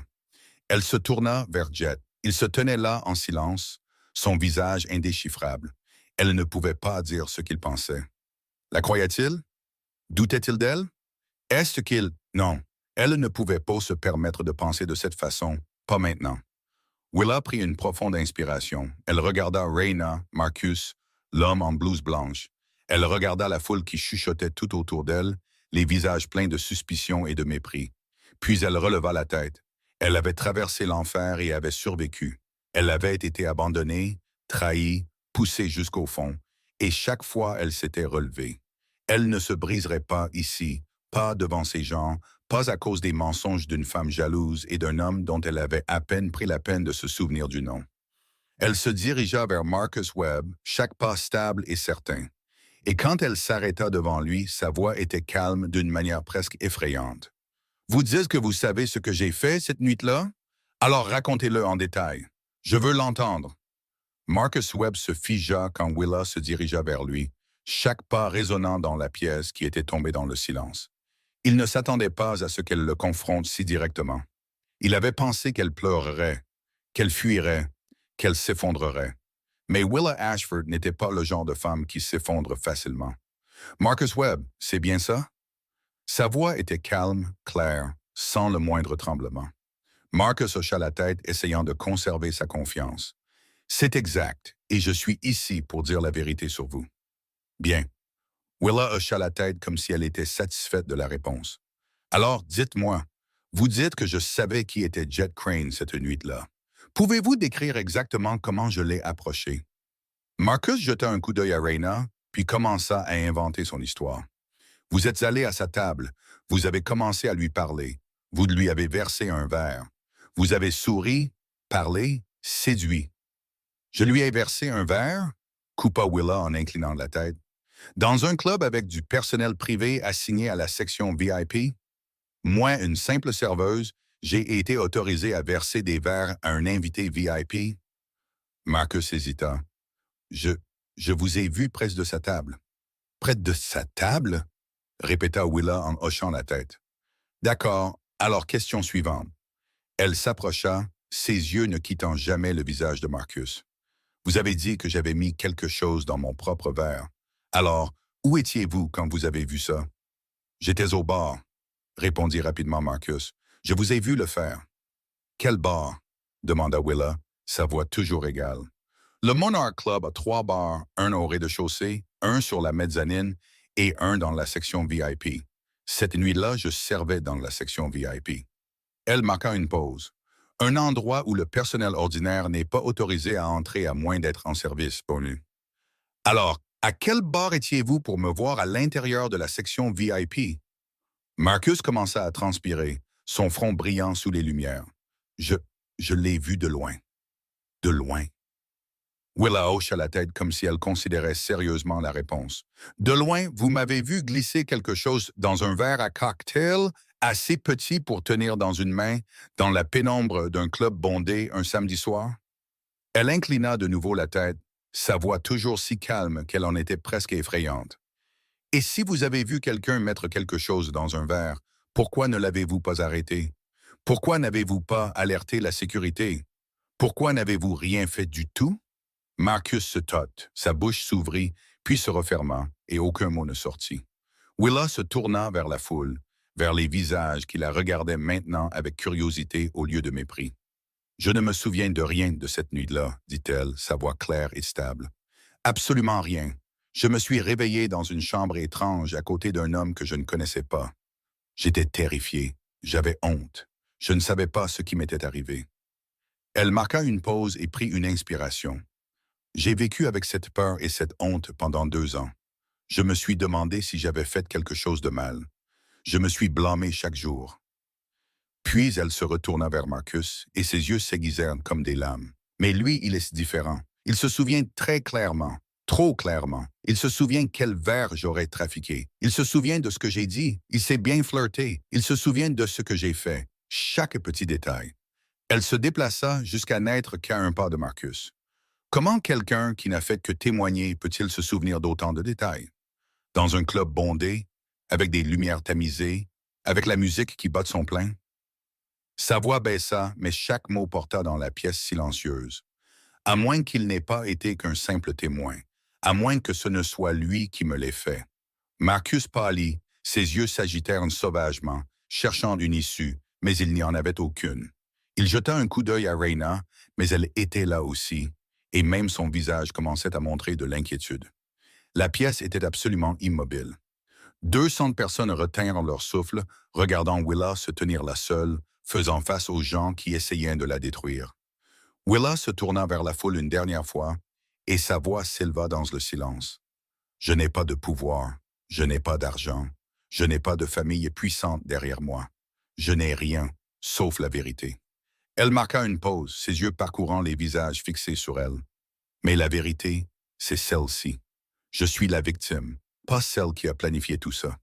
Je ne savais pas qui était Jet Crane jusqu'à ce que sa mère me trouve dans un parc, tenant les 2 enfants que j'avais élevés seul pendant 8 mois dans la pauvreté. Elle regarda Raina, puis Marcus, puis l'homme en blouse blanche. Si quelqu'un veut me prouver le contraire, apportez de vraies preuves, pas des histoires inventées, pas de faux témoins, de vraies preuves. Et puis elle resta là, seule, la tête haute, sans se courber, sans fuir, avec logique, avec calme, avec la force de quelqu'un qui avait traversé l'enfer et était toujours debout. Et dans la foule, Jet Crane la regardait avec une expression que personne n'avait jamais vue sur ce visage froid auparavant. Ce n'était pas de la surprise, ce n'était pas de l'admiration, c'était quelque chose de plus profond, de plus fort, quelque chose que même lui n'osait pas nommer. Au moment où Willa termina de parler, les portes de la grande salle s'ouvrirent à nouveau. Sterling entra, son visage aussi indéchiffrable que jamais, mais quelque chose dans ses yeux brillait de ce qui ressemblait presque à de la satisfaction. Il tenait une tablette dans une main, se dirigea droit vers Jet et fit un simple hochement de tête. « Patron, nous avons trouvé ça. » Jet hocha la tête et fit signe à Sterling de continuer. Sterling se dirigea vers le grand écran au fond de la salle, celui qui avait été préparé pour afficher de beaux moments pour la célébration, mais à la place, il s'illumina d'un ancien journal de discussion, chaque ligne apparaissant clairement aux yeux des 200 invités. Une conversation entre Marcus Webb et un collègue du Monarch Club, datée de 2 ans plus tôt. J'ai glissé quelques gouttes dans son verre. Voyons si elle fait toujours autant sa fière ce soir. Tu es fou? Qu'est-ce que tu as fait? Qu'est-ce que ça peut faire? Elle se croit meilleure que moi. Les clients lui donnent toujours des pourboires. On fait le même travail et elle est toujours mieux traitée. Je veux juste lui donner une leçon. Un silence de mort tomba sur la pièce. 200 personnes fixaient l'écran, lisant chaque ligne, comprenant lentement la vérité. Marcus Webb pâlit, ses yeux écarquillés d'horreur. « C'est faux! » cria-t-il, sa voix aiguë et stridente. « Quelqu'un l'a falsifié. Je n'ai rien écrit de tout ça. » Sterling se tourna pour le regarder, son regard froid. Les messages ont été extraits directement du serveur du Monarch Club. Ils portent des signatures numériques confirmant la date, l'heure et l'expéditeur. Ils ne peuvent pas être falsifiés. Il marqua une pause, sa voix épaisse de mépris. À moins que vous ne vouliez prétendre que le serveur du Monarch Club a été soudoyé aussi? Marcus resta là, la bouche ouverte, mais aucun mot ne sortit. La vérité était mise à nu devant tout le monde, sans plus rien à nier. Marcus Webb avait drogué le verre de Willa par jalousie, parce que les clients la préféraient, parce qu'elle recevait plus de pourboires, parce qu'elle faisait son travail mieux que lui. Il n'avait pas l'intention de causer des conséquences aussi graves. Il voulait seulement l'embarrasser, la faire perdre le contrôle devant les clients, la faire renvoyer. Mais cette nuit-là, Jet Crane était aussi au club, ivre, parce que c'était l'anniversaire de la mort de son père. Démantelé par une douleur qu'il avait essayé d'enterrer, et Willa, sous l'effet de la drogue, avait croisé son chemin. Personne ne l'avait planifié. Il n'y avait eu ni complot, ni piège, seulement la tragédie de deux étrangers se rencontrant la pire nuit de leur vie. Willa resta là alors que des larmes coulaient silencieusement sur ses joues, non pas parce qu'elle était triste, non pas parce qu'elle était blessée, mais parce qu'elle ressentait du soulagement. Pour la première fois en 2 ans, elle savait vraiment ce qui s'était passé cette nuit-là. Pour la première fois en 2 ans, elle n'avait plus à se demander si elle avait fait quelque chose de mal. Elle n'était pas folle, elle n'avait pas menti, elle était la victime. Céleste s'approcha d'elle et l'enveloppa dans une étreinte chaleureuse. « Rien de tout cela n'était de ta faute, » murmura-t-elle, sa voix se brisant. « Jamais. Pas une seule seconde. » Willa laissa sa tête tomber contre l'épaule de Céleste, s'autorisant à être faible pour la première fois, permettant à quelqu'un de la tenir pour la première fois sans craindre d'être blessée. Gemma courut vers elle, lui prit la main, les yeux rouges de larmes. « C'est la victime. Vous avez tous entendu? Elle n'a rien fait de mal. » À ce moment-là, les gardes de Jet se dirigeaient déjà vers Marcus. Il se débattit, cria, tenta de fuir, mais il n'y avait nulle part où aller. « Raina m'a payé !» hurla-t-il, les yeux écarquillés. « Elle m'a dit quoi dire. Elle m'a promis 100 000 $ si je témoignais. Je ne faisais que ce qu'elle me disait. » Toutes les têtes se tournèrent vers Raina Voss. Elle se tenait là, au milieu de la grande salle, sa robe écarlate ressemblant maintenant à du sang sous les lumières. Son visage était devenu blanc, ses yeux bruns écarquillés de peur. Le triomphe avait disparu. Le sourire suffisant avait disparu. Tout ce qui restait était la panique de quelqu'un qui venait d'être démasqué devant les 200 personnes les plus puissantes de Las Vegas. « Je n'ai pas... » balbutia-t-elle, essayant d'expliquer, mais personne n'écoutait. Les gens qui avaient autrefois respecté la famille Voss la regardaient maintenant avec mépris. Les gens qui l'avaient autrefois appelée une alliée reculaient, ne voulant pas être associés à elle. Dans ce monde, il n'y avait rien de pire que d'être démasqué comme un menteur, et Raina Voss venait d'être démasquée devant tout le monde. Jet Crane se dirigea vers elle, chaque pas résonnant dans la pièce silencieuse. Ses yeux étaient froids comme la glace, son visage dépourvu d'émotion. Mais il y avait quelque chose dans son regard encore plus effrayant que la colère. C'était le jugement, la condamnation, et Raina sut qu'elle venait de tout perdre. Jet s'arrêta devant Raina, mais il ne lui adressa pas la parole. Au lieu de cela, il se tourna vers la foule, 200 visages le regardant dans une attente silencieuse. La pièce était si immobile qu'il semblait possible d'entendre chaque souffle. « Vous savez tous qui je suis. » La voix de Jet porta dans la salle, basse et pleine de pouvoir. « Jet Crane. Les gens disent que je suis froid. Les gens disent que je suis impitoyable. Les gens disent que je n'ai aucune faiblesse. » Il marqua une pause, ses yeux balayant la foule. « Aujourd'hui, je suis ici pour dire qu'ils ont tort. » Un murmure s'éleva, mais Jet n'y prêta aucune attention. Il se tourna et regarda Willa, la femme debout dans les bras de Céleste, ses yeux encore humides de larmes. « Ma faiblesse est juste ici. » Sa voix s'adoucit, mais elle porta toujours dans toute la pièce. Elle et nos 2 enfants. La foule était stupéfaite. C'était la première fois que Jet Crane admettait publiquement quelque chose devant tant de gens. C'était la première fois que le plus froid des chefs de la mafia de Las Vegas appelait quelqu'un sa faiblesse. « Il y a 2 ans, continua Jet, sa voix baissant, j'ai trop bu à l'anniversaire de la mort de mon père. C'est le pire jour de l'année pour moi, et je l'ai géré en buvant jusqu'à ne plus me souvenir de rien. » Il prit une inspiration. Je ne me souviens de rien de cette nuit-là. Je ne me souviens pas de Willa. Je ne me souviens de rien. Je me suis réveillé seul et j'ai continué ma vie comme si de rien n'était. Sa voix se cassa légèrement avant de continuer, mais Willa a porté les conséquences seule. Elle a vécu sa grossesse seule. Elle a accouché seule. Elle a élevé nos enfants seuls dans la pauvreté, la solitude, le désespoir. Il regarda la foule et ses yeux n'étaient plus froids, mais remplis de quelque chose qui ressemblait à du regret. Pendant que j'étais assis ici, dans ce manoir, sans jamais savoir que quelque part là-bas, la mère de mes enfants dormait sur un banc de Pâques. Si quelqu'un dans cette histoire est la victime, c'est elle, pas moi, et certainement personne d'autre. Il se dirigea vers Willa, chaque pas résonnant dans la pièce silencieuse. Céleste la lâcha et recula, des larmes brillantes dans ses yeux. Jet s'arrêta devant Willa et lui prit la main devant 200 personnes. Sa main était chaude et stable, tenant fermement sa petite main tremblante. « Je ne sais pas comment être un mari, dit-il, sa voix destinée uniquement à eux deux, bien que le micro ait capté chaque mot. Je ne sais pas comment être un père. J'ai vécu toute ma vie dans l'obscurité et je ne sais pas comment entrer dans la lumière. » Il marqua une pause et la regarda dans les yeux. « Mais je sais une chose. La femme qui se tient devant moi est plus forte que quiconque j'ai jamais rencontré. Elle a traversé l'enfer et est restée debout. Elle a affronté les gens qui ont essayé de la détruire et n'a jamais baissé la tête. Sa voix baissa jusqu'à n'être presque qu'un murmure. Et je veux être à ses côtés, pas à cause d'un accord, pas à cause d'une stratégie, mais parce que je ne veux plus vivre sans elle à mes côtés. » Jet se tourna vers la foule et la froideur aiguë revint dans ses yeux gris. « Si quelqu'un a un problème avec ça, la porte est au fond. Je ne retiens personne ici. » Personne ne bougea. Personne ne dit un mot. Puis les applaudissements commencèrent. Céleste fut la première, ses mains se joignant lentement, mais avec une profonde signification. Gemma suivit, puis Sterling, puis les autres invités.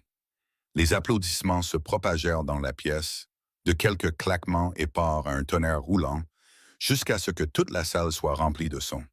Au milieu de ces applaudissements, Jet se pencha vers Willa et parla doucement, juste assez fort pour qu'elle l'entende. « Je suis désolé de ne pas t'avoir trouvé plus tôt, de t'avoir laissé souffrir seul pendant 2 ans. » Willa leva les yeux vers lui, des larmes encore accrochées à ses cils, mais un léger sourire avait déjà touché ses lèvres. « Tu me trouves maintenant. C'est ce qui compte. » Jet la regarda un long moment, puis se pencha et lui embrassa le front, doucement, avec révérence, comme si elle était la chose la plus précieuse qu'il ait jamais touchée. Et au milieu de ces applaudissements retentissants, sous le regard de 200 pères Dieu, Willa Ashford réalisa une vérité. Et elle n'était plus la chatte de gouttière que les gens méprisaient.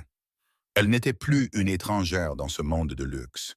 Elle était l'élue, choisie par le plus puissant chef de la mafia de Las Vegas, choisie par l'homme qui lui tenait la main comme s'il avait peur qu'elle disparaisse.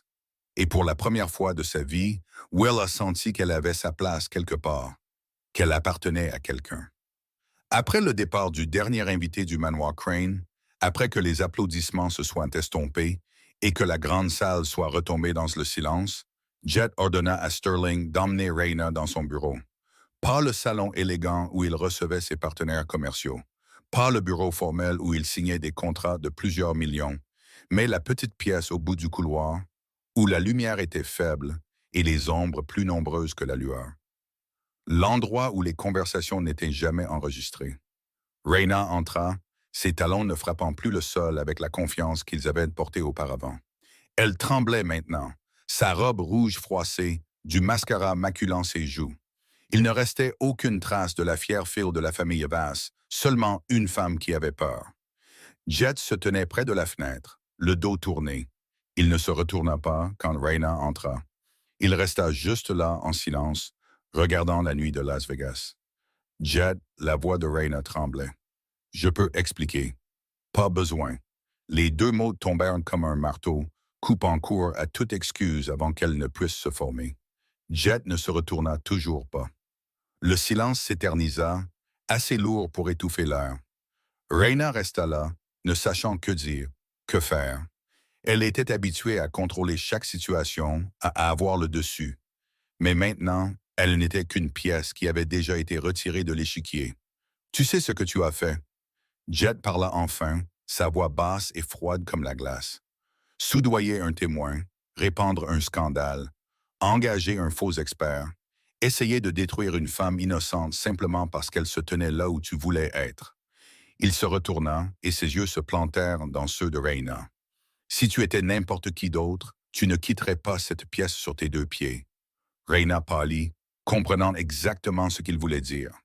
Dans leur monde, les traîtres n'étaient jamais traités avec douceur. Des larmes commencèrent à couler sur ses joues, des larmes dont elle n'était même pas sûre qu'elles soient réelles, ou simplement la dernière arme qu'il lui restait. « Je t'aime, Jed, murmura-t-elle, sa voix se brisant. « Je t'aime depuis 8 ans. Je t'ai attendu pendant 8 ans. Tout ce que j'ai fait, c'était pour toi. » Non. Jed la coupa, sa voix tranchante et impitoyable. « Tu ne m'aimes pas. Tu aimes le pouvoir. Tu aimes la position de maîtresse de la famille Crane. Tu aimes le nom, le statut, l'empire que tu pensais hériter. » Il s'approcha, la regardant de haut sans la moindre pitié. « Si tu m'aimais vraiment, tu n'aurais jamais fait de mal à la femme qui me tient à cœur. Tu n'aurais jamais menacé la mère de mes enfants. Tu n'aurais jamais essayé de détruire ma famille. » Reina éclata en sanglots, mais Jet ne fut pas ému. « C'est mon jugement, dit-il, sa voix égale, comme s'il lisait une sentence. Tu as 48 heures pour quitter Las Vegas. Je me fiche de savoir où tu vas, mais si tu es encore ici après 48 heures, si tu t'approches de Willa ou des enfants à nouveau, si tu contactes quelqu'un de ma famille, il marqua une pause, laissant chaque mot s'imprégner. Je considérerais cela comme un acte de guerre, et tu sais très bien ce que cela signifie. » Reina leva la tête, les yeux rouges, les lèvres tremblantes. « Mon père va... » « Ton père ne fera rien, » coupa Jet. « Après ce qui s'est passé ce soir, la famille Levassier perdra la face devant tout Las Vegas. Ton père sera trop occupé à essayer de sauver le nom de la famille avant même de penser à me défier. Et toi, tu seras le sacrifice qu'il jettera en guise d'excuse. » Reina s'effondra. Elle tomba sur le sol, sa robe rouge s'étalant autour d'elle comme une mer de sang. Tout ce qu'elle avait possédé, voulu, rêvé, s'était brisé en une seule nuit. Jet, sa place, le pouvoir, le statut, tout était parti. Jet se détourna et se dirigea vers la porte. « Nous n'avons plus rien à nous dire. » La porte s'ouvrit, puis se referma avec un léger clic. Reina resta seule dans la pièce sombre, les larmes coulant sur son visage, et comprit enfin que c'était la conséquence. La conséquence de la jalousie aveugle. La conséquence de la haine et de l'ambition. Elle avait essayé de détruire une femme innocente, et à la fin, c'est elle qui fut détruite. 6 mois après la nuit de la fête de fiançailles qui avait été si mouvementée, Willa se tenait à nouveau devant le miroir. Mais cette fois, tout était différent. La robe de mariée d'un blanc pur épousait son corps comme un rêve, sa longue traîne s'étalant sur le sol de marbre. Ce n'était pas une robe du créateur le plus cher du monde, mais une robe simple qu'elle avait choisie elle-même, avec de délicates broderies à la main et une jupe en soie douce. Céleste se tenait derrière elle, des mains habiles ajustant la traîne, la fierté brillant dans ses yeux. Gemma tenait le bouquet de la mariée, un sourire radieux sur les lèvres, ne cessant de dire que sa future belle-sœur était la plus belle femme qu'elle ait jamais vue. Le mariage n'était pas un grand événement, avec des centaines d'invités, comme l'avait été la fête de fiançailles. Il n'y avait que les personnes les plus importantes, celles qui tenaient vraiment à Willa et Jet. Un petit mariage intime, exactement comme Willa l'avait voulu. En se regardant dans le miroir, Willa se souvint de la fille assise sur un banc de parc 6 mois plus tôt, la fille tenant 2 enfants dans ses bras, ne sachant pas d'où viendrait le prochain repas, ne sachant pas où elle dormirait cette nuit-là, ne sachant pas ce que demain apporterait. Cette fille n'avait rien. Elle n'appartenait à personne. Et maintenant, cette même fille se tenait dans le manoir du plus puissant chef de la mafia de Las Vegas, se préparant à devenir sa femme. Elle avait parcouru un long chemin et elle avait survécu. Quand elle s'avança dans l'allée, Noah et Opal étaient portés par leur grand-mère. Les 2 enfants avaient maintenant 14 mois, marchant à petits pas mal assurés, capables de dire maman et papa. Noah était toujours sérieux comme son père, tandis qu'Opal riait toute la journée, ses yeux bleu-gris pétillants de joie. Au bout de l'allée, Jet l'attendait. Il portait un costume noir, ses cheveux soigneusement coiffés, et quand ses yeux rencontrèrent les siens, Willa vit quelque chose qu'elle n'aurait jamais pensé voir sur ce visage froid.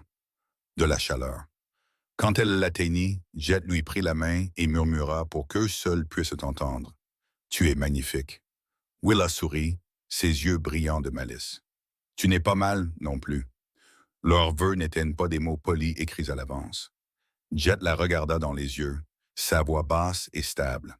Je promets de protéger nos enfants jusqu'à mon dernier souffle. Je promets de devenir un homme digne de toi, même si je sais que j'ai encore de nombreux défauts. Willa répondit, sa voix épaisse d'émotion mais stable.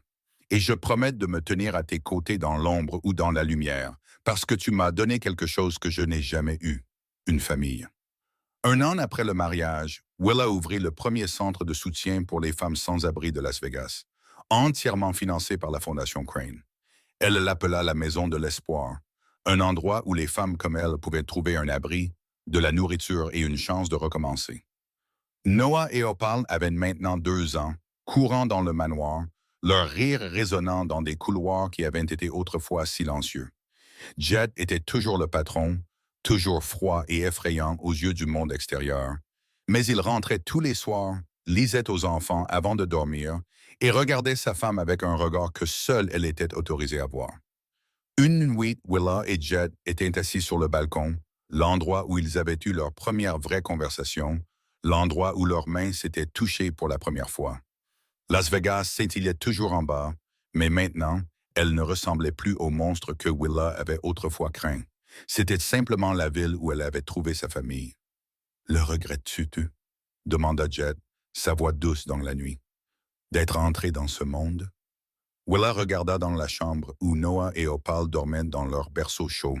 Puis elle se retourna vers son mari, l'homme qui avait été autrefois froid comme la glace, et qui maintenant lui tenait la main comme si elle était son monde entier. « Ce monde m'a donné toi, m'a donné une famille. Comment pourrais-je le regretter? » Jet sourit, ce sourire rare que très peu de gens dans ce monde verraient jamais. « Ma mère a dit que tu changerais tout. Elle avait raison. » Willa s'appuya contre son épaule, sentant la chaleur et la stabilité de l'homme à ses côtés. Elle a toujours raison. Ils restèrent assis là en silence, en paix, regardant la ville scintillante en bas.